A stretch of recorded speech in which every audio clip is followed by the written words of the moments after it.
ഇന്നത്തെ topic mid section. ഞാനിവിടെ ഒരു ട്രയാങ്കിൾ വരച്ചിട്ടുണ്ട്. ഈ ട്രയാങ്കിളിൻ്റെ ബോട്ടം ലൈന് പാരലായിട്ടൊരു ലൈൻ. ഈ പാരലൽ ലൈൻ എന്ന് പറയുന്നത് ഈ ലെഫ്റ്റ് സൈഡിൻ്റെ മിഡ് പോയിൻറ്റിൽ കൂടെ വരച്ചേക്കുന്നത്. ഈ ബോട്ടം ലൈന് പാരലായിട്ട് ലെഫ്റ്റ് സൈഡ് ട്രയാങ്കിളിലെ ലെഫ്റ്റ് സൈഡിൻ്റെ മിഡ് പോയിൻറ്റിലൂടെ ഞാൻ ഒരു പാരലൽ ലൈൻ വരച്ചിട്ടുണ്ട്. ഇതിന് ലെഫ്റ്റ് സൈഡിനെ കട്ട് ചെയ്യുന്നത് 1:1 എന്നുള്ള റേഷ്യോയിലല്ലേ, കാരണം മിഡ് പോയിൻ്റ് അല്ലേ, 1:1 എന്നുള്ള റേഷ്യോയിലാണ് കട്ട് ചെയ്യുന്നത്. ഇതേ റേഷ്യോയിൽ തന്നെ ആയിരിക്കണ്ടേ റൈറ്റ് സൈഡിനെ കട്ട് ചെയ്യുന്നത്. അന്നേരം ഇത് പാസ് ചെയ്യുന്നത് റൈറ്റ് സൈഡിലെ മിഡ് പോയിൻറ്റിലൂടെ ആയിരിക്കും. ഈ രണ്ട് സൈഡിൻ്റെ മിഡ് പോയിൻറ്റിൽ കൂടെ കടന്നു പോകുന്ന ഈ ഒരു ലൈൻ എന്ന് പറയുന്നത് ഈ തേർഡ് സൈഡിന് എന്തായിരിക്കും, പാരലലായിരിക്കും. ഈ രണ്ട് സൈഡിൻ്റെ മിഡ് പോയിൻറ്റിൽ കൂടെ കടന്നു പോകുന്ന ഈ ലൈൻ ഈ തേർഡ് സൈഡിന് പാരലലായിരിക്കും. അതാണ് ഇവിടെ പറഞ്ഞേക്കുന്നത്. In any triangle the line parallel to a side through the midpoint of another side meets the third side also at its midpoint.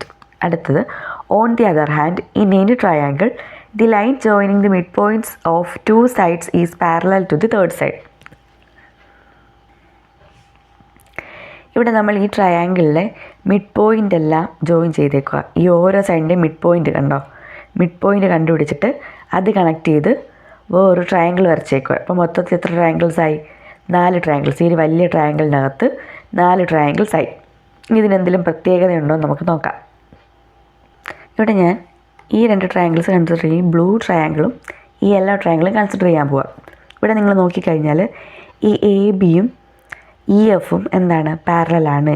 A ബിയും ഇ എഫും പാരലലാണ്. നമ്മൾ പറഞ്ഞില്ല, ഇതെല്ലാം മിഡ് പോയിൻ്റ് അല്ലേ. മിഡ് പോയിൻ്റ് ജോയിൻ ചെയ്ത് വരയ്ക്കുന്ന ഈ ലൈൻ എന്ന് പറയുന്നത് തേർഡ് സൈഡിന് എന്തായിരിക്കും, പാരലലായിരിക്കും. അന്നേരം എ ബിയും ഇ എഫും പാരലലാണ്. ഇത് രണ്ടും പാരലലാണെങ്കിൽ എനിക്ക് എന്ത് എഴുതാം? ഈ ആംഗിളും ഈക്വലാന്ന് എഴുതിക്കൂടെ? എങ്ങനെ? എ ബിയും ഇ എഫും പാരലലാണെങ്കിൽ ഈ രണ്ട് ആംഗിൾസ് ഈക്വൽ ആവും. എങ്ങനെ? ഓൾട്ടർനേറ്റ് ആംഗിൾസ് ആണ് അത് രണ്ടും. ഇനി അടുത്തത്,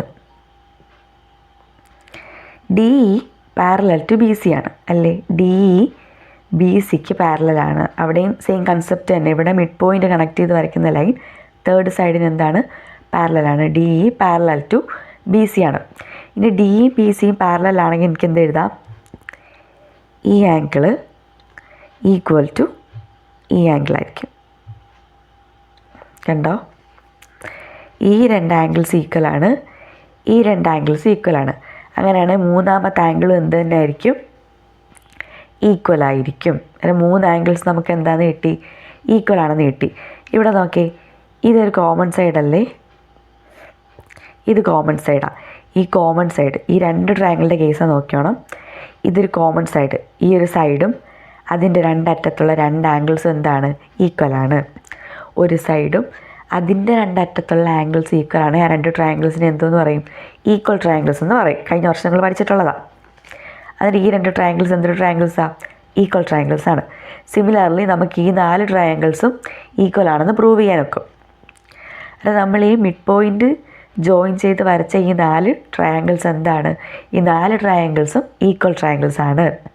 ഇതിൻ്റെ 3 സൈഡ്സ്, ഈ ട്രയാങ്കിൾസിൻ്റെ എല്ലാ സൈഡ്സും ഈക്വലാണ്, ആംഗിൾസും ഈക്വലാണ്. ഈക്വൽ ട്രയാങ്കിൾസിൻ്റെ ഈക്വൽ ആംഗിൾസിന് ഓപ്പോസിറ്റുള്ള സൈഡ്സ് ഈക്വൽ ആണ് നിങ്ങൾ പഠിച്ചിട്ടുണ്ട്. ഇവിടെ നോക്കേ, ഇത് രണ്ടുമാണ് ഈക്വൽ ആംഗിൾസ് അല്ലേ. ഇത് 2 ഈക്വൽ ആംഗിൾസ്, ഇത് രണ്ടും അല്ലേ ഈക്വൽ ആംഗിൾസ്. ഈക്വൽ ആംഗിൾസിൻ്റെ ഓപ്പോസിറ്റ് സൈഡ്സ് ഏതാ? ഇവിടെ ബി എഫ്, ഇവിടോ ഡി ഇ. ബി എഫും ഡി ഇ എന്താണ്, ഈക്വലാണ്. B F equal to D E ആണ്. ഈ ബി എഫ് എന്ന് പറയുന്നത് എന്തുവാ, ബി സിയുടെ പകുതിയല്ലേ. അന്നേരം ഡി എന്ന് പറയുന്നത് എന്താ നമുക്ക് എഴുതാം, ബി സിയുടെ പകുതിയാന്ന് എഴുതാം. Equal to B C by 2 എന്ന് എഴുതിക്കൂടെ? അങ്ങനെ നമുക്ക് എന്തോ കിട്ടി, ഈ 2 സൈഡിൻ്റെ മിഡ് പോയിൻറ്റിൽ കൂടെ വരയ്ക്കുന്ന ലൈൻ മൂന്നാമത്തെ സൈഡിന് പാരലലും ഈ മൂന്നാമത്തെ സൈഡിൻ്റെ ഹാഫും ആയിരിക്കും. മനസ്സിലായോ? 2 സൈഡിൻ്റെ മിഡ് പോയിൻറ്റിൽ കൂടെ വരയ്ക്കുന്ന ലൈൻ മൂന്നാമത്തെ സൈഡിൻ്റെ പാരലലും ആയിരിക്കും, മൂന്നാമത്തെ സൈഡിൻ്റെ ഹാഫും ആയിരിക്കും. In any triangle, the length of the line joining midpoints of two sides is half the length of the third side.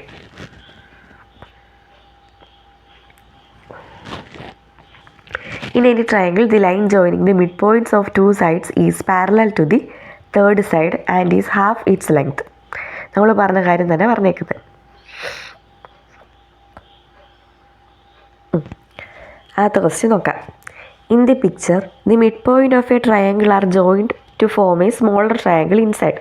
നമ്മൾ നേരത്തെ കണ്ട പോലെ തന്നെ ഇവിടെ ഈ ട്രയാങ്കിളിൻ്റെ 3 സൈഡിൻ്റെ മിഡ് പോയിൻ്റ് കണക്ട് ചെയ്ത് ഒരു ട്രയാങ്കിൾ, ഒരു ചെറിയ ട്രയാങ്കിൾ അകത്ത് വരച്ചേക്കുന്നു.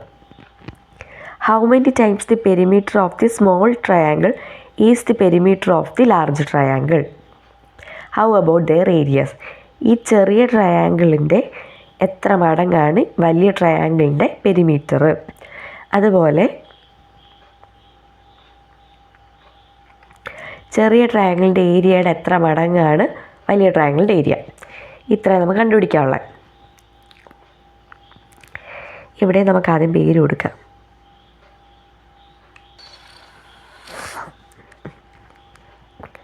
നമ്മളിവിടെ പേര് കൊടുത്തു. ഇനി നമുക്ക് perimeter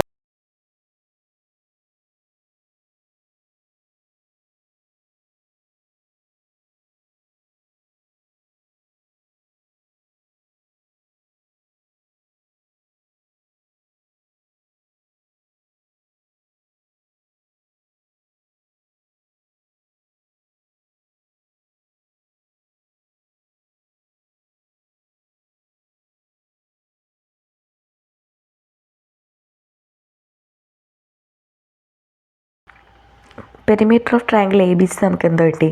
A B plus B C plus A C. അതുപോലെ perimeter of triangle D E F, D E plus E F plus D F എന്ന് കിട്ടി. ഇനി ഈ ഡി എന്ന് പറയുന്നത് എന്തുവാ? ഈ ഡി എന്ന് പറയുന്നത് ബി സിയുടെ ഹാഫാണ് അല്ലേ? ഡി എന്ന് പറയുന്നത് ബി സിയുടെ ഹാഫാണ്. നമുക്ക് ഡിക്ക് വരെ എന്തെടുക്കാം? ബി സി ബൈ 2 കൊടുക്കാം. ഇനി ഇ എഫ്, ഇ എഫ് എന്ന് പറയുന്നത് എന്താണ്? എ ബിയുടെ ഹാഫാണ് അല്ലേ? എ ബിയുടെ ഹാഫാണ്. അങ്ങനെയാണെങ്കിൽ ഇ എഫിന് വരെ നമുക്ക് എന്തെടുക്കാം? എ ബി ബൈ 2 എന്ന് കൊടുക്കാം. ഇനി ഡി ഇ, ഡി എഫ്, ഇനി ഡി എഫ് എന്താണ്? എ സിയുടെ ഹാഫാണ്. അതായത് ഡി എഫിന് വരെ എന്തെടുക്കാം? എ സി ബൈ 2 എന്ന് കൊടുക്കാം. നമുക്കിനി മാറ്റി എഴുതാൻ തരാം. ഡി ഇക്ക് വരെ എന്ത് കൊടുക്കാം? B C by 2.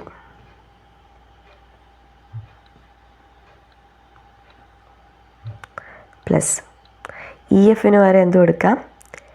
A B by 2.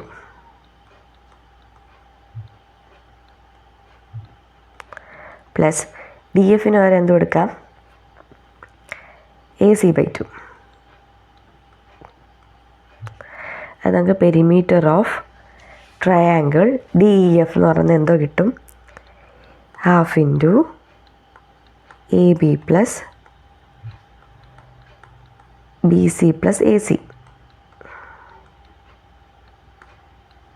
അതായത് half into perimeter of A B C.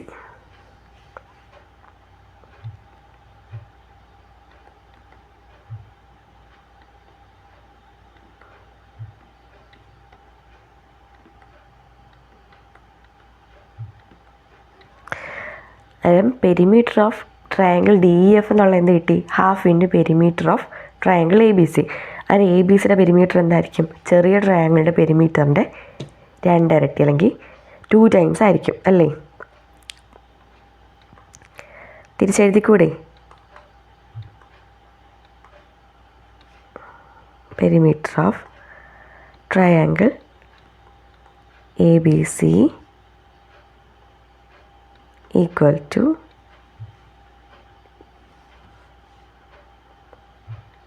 2 into perimeter of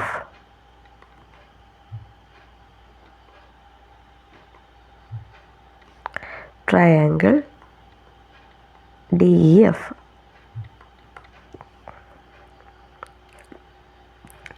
ഇനി ഒരു ക്വസ്റ്റ്യൻ ഉണ്ട്, ഏരിയയുടെ കാര്യം ചോദിച്ചേക്കുന്നത്.